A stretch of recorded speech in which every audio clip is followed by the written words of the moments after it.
There are so many bright stars in the Democratic Party, but one who shines a little brighter and maybe stands out more than the rest is Jasmine Crockett, who has been doing such an incredible job since the election, making sure we are not letting up, making sure we are continuing to call out Donald Trump and direct the right messaging that Democrats need in this next 4 years, how it can't just be all about Trump, but how we also have to call out the oligarchy that is forming around his administration, the billionaires who are filling his cabinet, and Elon Musk and Vivek Ramaswamy, who want to take as many government dollars as possible to put in their pockets, all while taking away your Social Security and Medicare. Jasmine Crockett is driving home that message, but also talking about the need for younger voices all throughout our politics.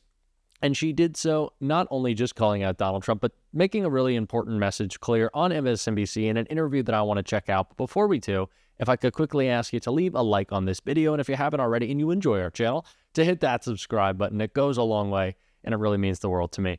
Now let's get into Jasmine Crockett with a brutal takedown of Trump and Elon.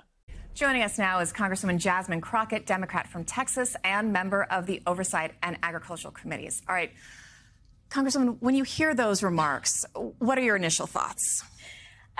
Again, we have someone who doesn't know what he's doing. And, you know, this idea of, oh, you know, you're illegal and then you go out and have a child. It's not quite that simple, especially when you have people that are doing things like seeking asylum and people that are saying, listen, I'm just trying to make sure that I can live a better life here in the United States. And I want to do everything that I can to become an American citizen or at least get some sort of legal status.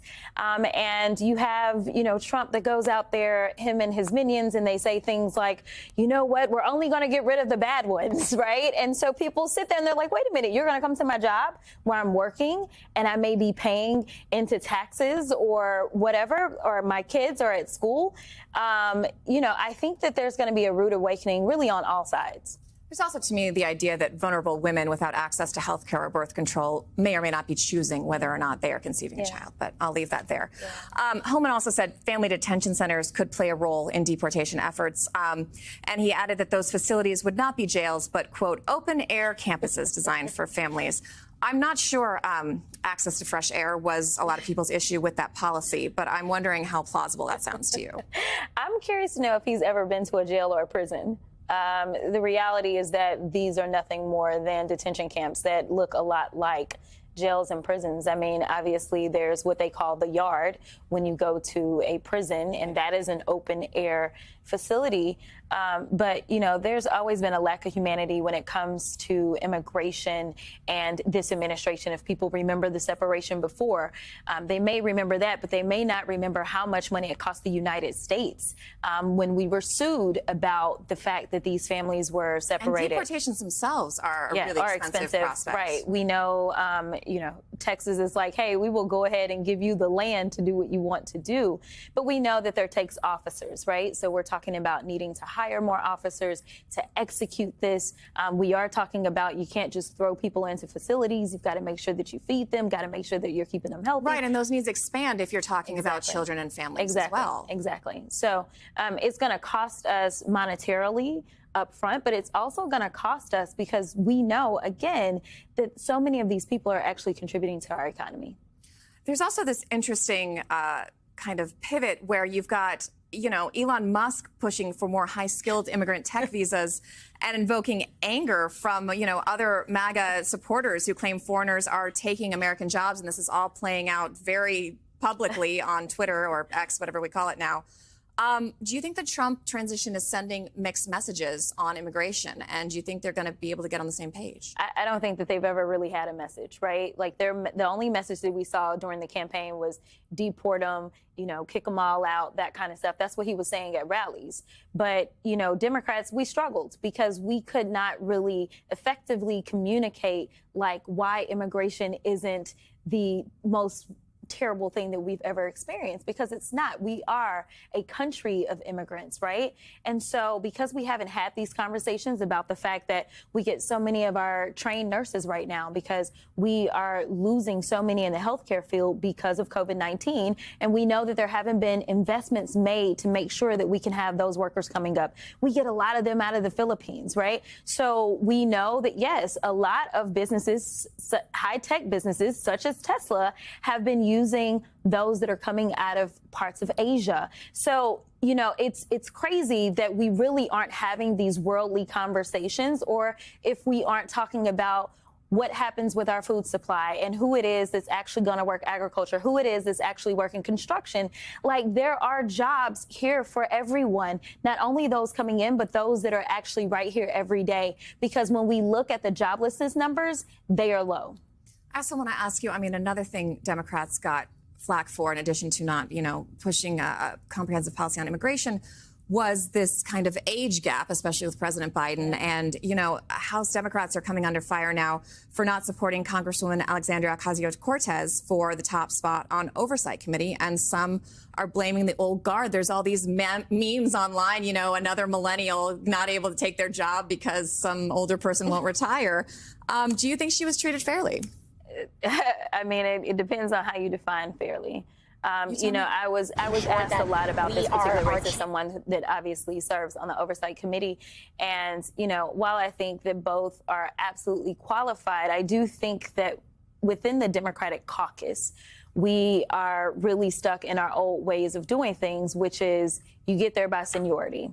And so if you've been there longer, then you get the post. And I don't think that we fully sit there and say, who may be best equipped for this moment? That's not to say that Connolly is not, but I just think that overall, that's what we continue to see out of the House Democratic Caucus. And I think that America is looking at us and saying, wait a minute, we lost the election, and we know that the Senate lost seats. Now, the House, we picked up seats, right? But I think they are saying, we're looking towards y'all to show us that you're willing to shake it up if it means that we can move this country forward. But I think that oversight is going to be great under Connolly's leadership. He's obviously not someone who is new to this. He's very true to this. And I think that, within the caucus, we will have some conversations about how do we do leadership, because on the Republican side, they have term limits. And so you can't sit in those posts very long. So they end up shifting out their leadership a lot more frequently than we do on the Democratic side. And now for something completely different, I want to ask you about these recent Trump comments. He spent a lot of the holiday on social media targeting Panama, Greenland, and Canada for possible U.S. expansion. What do you think is driving these moves? Who do you think is talking to him about this? And how far do you expect him to try to go to accomplish these goals? I don't know. I mean, it is crazy that this guy is about to walk into the White House for a second time.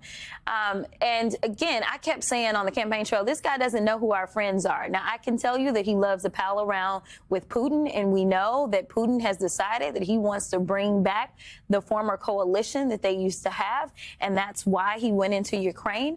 I am here to say that we've got to have really good people around Trump. And right now, the people he's picking are not the best people, because somebody needs to explain to him in a very elementary way why we don't go after our friends, why we don't start wars. And honestly, that includes even tariff wars with our friends.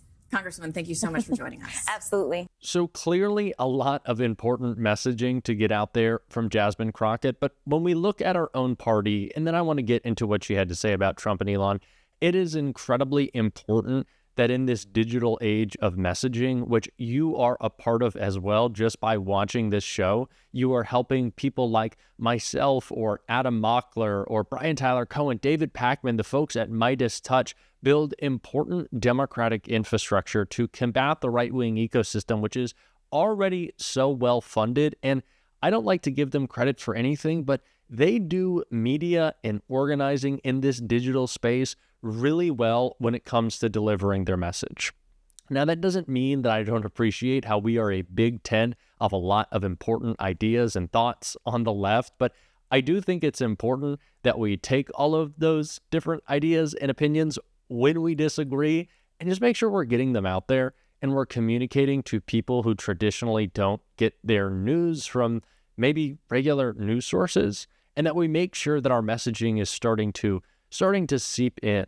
Because this idea that the economy was in the toilet or Donald Trump would somehow be able to fix it, or things that were better under his administration, kind of came into the cultural mainstream. It felt like towards the end of the election, people talked about Donald Trump appearing on podcasts like Theo Vaughn or Joe Rogan, or hanging out with the Nelk Boys on YouTube. And it wasn't just that Donald Trump presented himself as this sort of regular figure, how he kind of humanized himself a little bit on those podcasts, running against what is actually true about Donald Trump, that he's a horrible person, a convicted felon, and an insurrectionist. But nonetheless, we need to make sure that we are in those cultural spaces. We are in places where we can continue to deliver our message.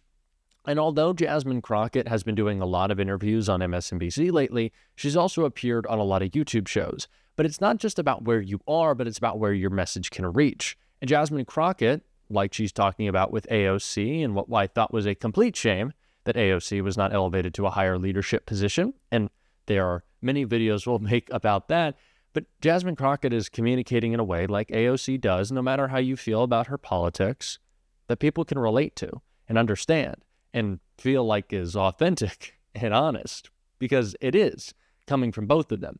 And those are the type of voices that we need to elevate more in the Democratic Party. We certainly talk about the need for elevating younger voices, but Jamie Raskin just moved up in his leadership position, and I wouldn't say he's necessarily the youngest person in the world, but he certainly does know how to communicate the authentic ideas that resonate with my generation, a generation that we certainly need to tap into more, and Trump was able to, whether we like it or not, and we don't like it. And so we got to make sure that we're doing that as well. And so I think it's important that Jasmine Crockett is talking about that she is delivering that message, and I want to hear more of it, and I want to hear more from Jasmine Crockett. And if you do as well, and you like this show, as always, you can hit that subscribe button, you can leave a like on this video, and if you stuck around to the end, you can drop a blue heart in the comments. Until next time, I'll see you soon.